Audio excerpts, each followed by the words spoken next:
ஒரு வினாடி தாமதமா ஓவர்டேக் பண்ணாததால பல பேரோட உயிர் காப்பாத்தப்பட்டிருக்குது. ஆனா ஒரு வினாடி அவசரமா ஓவர்டேக் பண்றதால பல பேரோட வாழ்க்கை முடிஞ்சிருக்குது. இன்றைய வீடியோவில் நாம பார்க்க போறது ஓவர்டேக்னா என்ன, அதை எப்படி நம்மால் பாதுகாப்பாக செய்ய முடியும்.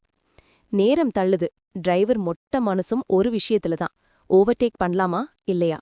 இந்த ஒரு முடிவுதான் பலருக்கும் உயிரோட பந்தம். பொதுவா நாம சொல்றோம் ஓவர்டேக் அவசியமில்லையெனில் செய்யாதது நல்லது. ஆனா சில நேரம் அவசியமா வரும். அந்த நேரத்துல எப்படி செய்யணும் எப்படி செய்யக்கூடாதுன்னு தெரிஞ்சாதான் நீங்க சேஃப். முதல்ல ஓவர்டேக் பண்ணணும்னா முன்னே வழி தெளிவா இருக்கணும். எதிரே வண்டி வருதா, சாலை சுருங்கி போயிருச்சா அப்படின்னா ரிஸ்க் வேண்டாம். இரண்டாவதா, பைக் மாதிரி வண்டிகளை ஓவர்டேக் பண்ணாதீங்க நேரோ ரோட்ல. அவங்க பக்கத்து காற்றே அவர்களுக்கு பேலன்ஸ் கொடுக்கறது. ஒரு சிறிய தவறே பெரிய விபத்து. மூன்றாவதா, வேக வரம்ப கடக்காதீங்க. ஓவர்டேக் பண்றதுக்காக ஸ்பீட் லிமிட்டை மறக்காதீங்க. நான்காவதா, பொதுவா வண்டிகளை வலவு பக்கம் ஓவர்டேக் பண்ணணும். இடது பக்கம் பண்ண வேண்டாம், அன்லஸ் வேற வழி இல்ல. ஐந்தாவதா, மலைமேடு, வளைவு, மழை, பனி, விஷுவல் குறைவு இருக்கிற இடத்துல ஓவர்டேக் பண்ணாதீங்க.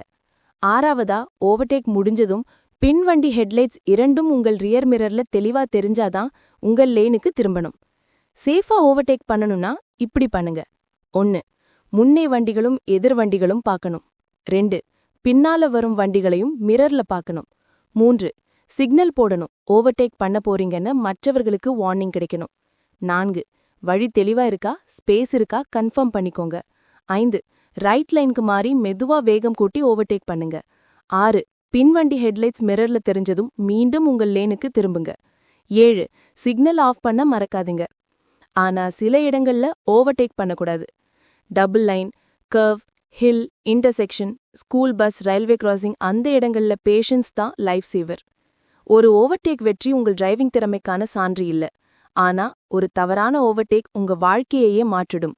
அதனால எப்போதும் நினைச்சுக்கோங்க, வேகம் முக்கியமில்லை, உயிர் முக்கியம். நன்றி நண்பர்களே. இதுபோல பயனுள்ள டிரைவிங் வீடியோக்களுக்காக சப்ஸ்கிரைப் பண்ணுங்க.